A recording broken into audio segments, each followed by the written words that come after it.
You're watching JD's Variety Channel. Good morning, everyone, and welcome to Swing or Starve. I'm testing up a little name change there because I just think maybe the filters maybe not like the other title, so my video might get kind of demonetized up front before I want to release it, you know, and I have to wait for approval. So we're going to try a little tweak to the name of this series. We're going to call it Swing or Starve instead of Dig or Beep. So you get the idea. But anyway, it's going to be a perfect day to do this. I have absolutely zero plans to do this, so I'm going to show you right now. It is 12:24. It's actually 1:24 because of the time change today, so we're gonna go ahead and bump it up an hour. Boop. Okay, so it's 1:24. I have not eaten anything yet today. I got to bed late last night. I lost an hour's sleep, woke up late, did about an hour on the computer, so I wasn't even paying attention, hopped in the shower, and like, it's 1:24, and I haven't eaten anything, and I haven't drinking anything yet today. So we're gonna do Dig or, oh no, I almost messed it up. We're gonna do Swing or Starve Extreme, and no water. I have to find enough money to get my own water, so it's going to make it more serious. I've got the metal detector in the back. I think it's on a weekend, so I can go to a school. Hopefully, if not, I got to wing it. So I'm going to go to a school, see if we can find some money, because I want to first get some water, and then hopefully get enough money to buy some food. I'll see you at the location.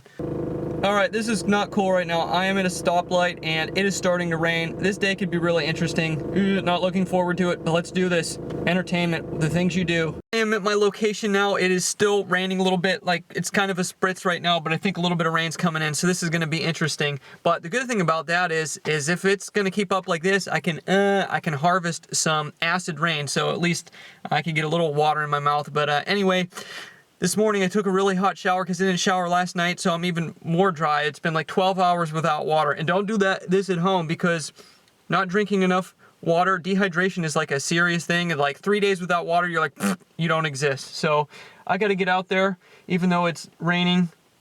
Can you hear it? It's really picking up right now. But I got to get started because I got to get some water. So here we go. That didn't work. Let's try it again. All right, one more time. Always be prepared, kids. Rain jacket for the win. Woo! Anyway, let's see what time it is. I actually took a wrong turn. I winged it getting here, and this is in some kind of crazy rural area. So it's like, oh, it's 1:53 right. Well, 1:54. I got to get moving. Good grief. I'm digging my first hole, and I forgot my pinpointer because I'm in a hurry here, trying to get some money out of the ground.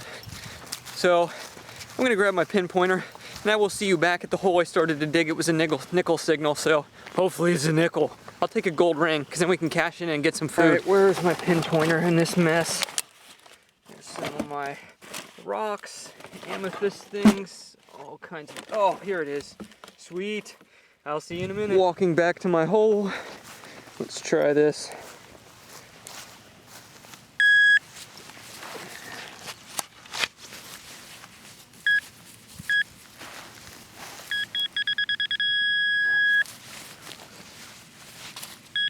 I think it is a nickel. Sweet. There we go. Nickel, 5 cents. I think the cheapest, trying to think. I know there is a Dollar General around here, and I think they have those, what is it, the spring water in the, half-liter bottles or something, or 1 liter. They're like 70 cents. I think there's tax. I don't know. So if I could at least find like 3/4, like 80 cents at least, I'm good. Okay, next signal, I think it's going to be a coin. Right here. And, oh, it is. Sweet, it's a dime. All right, we're going to the big money today. Skip those pennies. 15 cents. We are on a roll right now.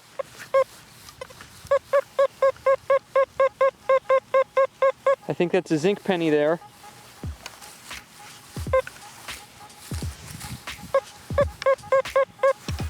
Where is it? I did have another signal here somewhere, but we'll start with that one. I think we're in a hot pocket. So I got this little flap flipped up and right like 2 feet away from it. That's the original signal I had, which is either a copper penny or a dime. I think I flipped this up right here, and there you go. Zinc penny, 16 cents. Doing pretty good today. See if we can find that other signal. Nope, already got it. In case this is something good, let's do it live.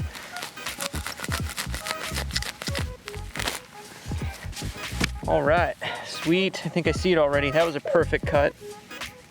It is a dime. Sweet, 26 cents. Did I do my math right? Yeah, 26. I think we got another nickel here.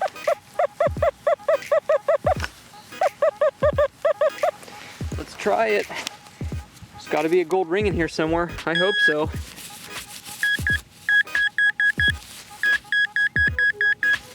Right about here. Right there. Oh, there it is. Man, perfect on the digging today. The rain's slowing down, things are looking up. Nickel. Well, today is going to be interesting. There was one person here left at the school. It's spring break, and like 5 minutes after I got here, they were coming out of the building, and this lady called me over and said that I couldn't metal detect here, that there had been people here before, and then, you know, if you leave holes, kids can get hurt, stuff like that. And then I told her, you know, I don't leave holes or anything, but she was saying it was government property, and that, you know, she was told that if she sees anybody doing this up here, that she's supposed to tell them to leave. I don't know how true that is, but I've been here many times before. I'm in a rural area in a school in the middle of nowhere. There's no events going on. I never go to a school when there's something happening. This was the only person here. And I've been here like 4 times before, just out here, just enjoying the day in this big open field.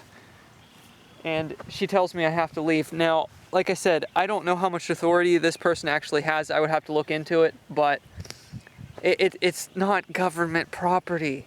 Like, I don't even know where she came up with this stuff. But anyway, the school that I'm hunting around was built, I think, in the late 1950s or I think it might even have been the early 1960s. It's not a super old school, but it's in a spot where I can just come and unwind because it's in the middle of nowhere in this big open field. And I've dug probably, I don't know, the 3 or 4 times I've been here, I've probably dug $20, $25 worth of change out of this field. And there's just been a lot of change here, and it's an elementary school, so I haven't found a lot of good stuff. So right before she tells me to leave, I'm digging one more signal, and this is a good way to go out with a bang. But I'll tell you what, it's going to make this series interesting today because I don't know where to go now, and I'm hungry and I'm thirsty. Honestly, I'm not quite hungry yet, but I am super thirsty. But anyway, I was digging this right as she told me to leave, so I told her, I left it like this when I went over to talk to her. So I said, I'm going to go over and patch up my last hole, and I'll get out of here. So here's what it is. My first old coin from this property after digging several hundred coins out of here all the times I've been here. I saw it when I flipped the plug. It's a war nickel. I thought it was playing tricks on me for a second, but that is definitely what it is. 1943 Pea Silver War Nickel in absolutely beautiful condition. Who knows, this may have even been dropped within the last 10 to 15 years. It wasn't very deep, but it's clay here, so most of the targets aren't very deep. But I got me a silver. Now I gotta leave.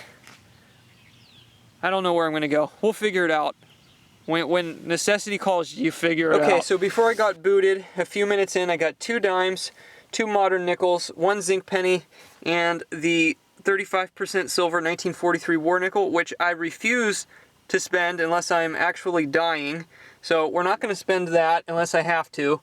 So that's where we're at, and I have to leave. So now I have to figure out where the heck I want to go because it took me like 15, 20 minutes to get here, and I don't really know anywhere else I can look in the area. So, crunch time! Alrighty, it's been at least a half an hour. It is 3:17 p.m. I was gonna metal detect a playground in a busy area that I figured there'd be a lot of coins, but there were some people there even in between the rain, so I didn't want to ruin their family time because it's normally a fairly busy playground.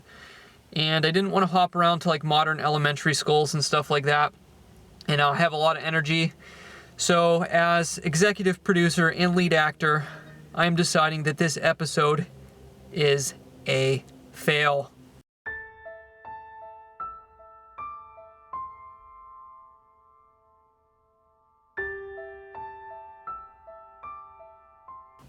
For the first time, unfortunately. But that does not mean the video ends here. It's raining right now, but I drove about 25 minutes out further away from me, and I think we're gonna do some door knocking. I want to get onto some old stuff today. That's like what I'm feeling. So I'm gonna get a bite to eat, something to drink. I got my water bottle on me, but I haven't drunk any until now. It's been like, I don't know, like almost 18 hours since I've had water, so let's do this. Official fail.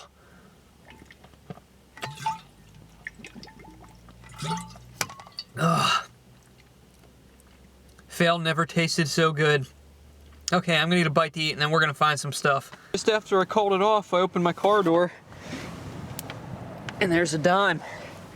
Well, there you go. Money is chasing me today. Ooh, that's nasty. Nasty. Failure does not seem so bad today because I just went into Wendy's and I got a loaded smoky baked potato something rather with cheese sauce, mushrooms, bacon. I put some sour cream on it and it was just awesome. So even though I lost, I feel like I won. Now, if you told your sports coach that, he'd probably take you off to the side and put his arm around you and say, you know, I don't want to get in the way of your athletic career, but if you always feel like you won when you lost, you may want to consider the social sciences. Okay, it's been a while. I'm hunting another old schoolyard right now. This place is much older, and I've never been here before. But so far I got a few weird things. I got 1 dime and 2 nickels that aren't too old. A couple inches deep though. I got this strange looking zipper pull, or maybe for a backpack or something. And right here, pretty deep, I got an old fishing sinker. There's some stuff here that's been down here a while, and some of the coins were like 3 to 4 inches deep in the soil. So I don't think this skull's been metal detected in a while. I mapped it out quite a while back. So man, the temperature dropped. It's like freezing out here. So I'm gonna keep moving, stay warm. Okay, so a second ago I just got this Clad Quarter, and it was funny. I picked it up and I'm thinking, oh, it's gonna be a token because it's too light to be a quarter. And no, it's not too light to be a quarter. It's just that my hands are numb and I didn't realize I can barely feel anything. So I found that, and right here, this field, I'm not going to show too much of it just in case it turns out to be a hot spot. I'm just going to show a little bit of this hillside right now. It's in a super old area by an old school and an obvious place to metal detect. There's a lot of low tones and some mid tones too. They're deeper, like the old style pull tabs I've been finding. Well, I can't find one in my pouch now, but anyway, I've just been digging all of them. And check out this one. It's a 1947 nickel. So there's still old stuff in here, for sure. So I'll just keep digging out these tones and see what else pops up. But I think either this place has been hit really hard by the old timers, or maybe just somebody has come through here and cherry picked it. But I'm gonna see if I can pick out any more oldies. Just found me a mealworm. That's good trout bait right there. Okay, in the front of this skull, man, the detector's just giving off machine gun fire. It's pretty much just like pull tabs and pieces of cans and pencil erasers. The little metal part of the bottom of erasers all over the place. I heard a coin tone in between. 1960 penny. So there's definitely a few oldies still mixed down in with all the trash here on the front. Now, I'm working the machine gun fire section and picked out a couple nickels in between the trash. And I'm glad I dug this one. I'm getting soaking wet. And it is getting cold out here, but I just found a ring and it rang up around 80. I don't know if it's just going to be junk or if it's going to be silver. I think it's just going to be junk, like a mood ring, but it's a ring nonetheless. I think I'm going to end the day on that target right there. Back in the car now, and man, is it cold and wet out here right now. My feet are frozen, but yeah, let's show you some of what I found here at the skull real quick. It seems like this place has been cherry picked, but it's good that there's still some targets there. And I set all this out to show that it's definitely been cherry picked because I was finding a lot of nickels, and that's something you don't normally find a lot of metal detecting. Like you don't predominantly find nickels unless a place has been metal detected a lot because they're low conductive and people tend to skip them because they can't tell the difference between nickels and trash. It takes a lot of practice to be able to dig nickels out in between a lot of trash and pull tabs and stuff. But anyway, I got some pennies, only 1 quarter. The 1960 penny was the oldest penny, and then I did get this 1947 nickel, which is fairly old, and here's a look at that ring cleaned up. It's like a mood ring. It's not silver, but any ring's a good find, so definitely happy to have that one. So anyhow, thanks guys for watching. I guess I'm going to end the video here. So happy treasure hunting, and I'll see you next time.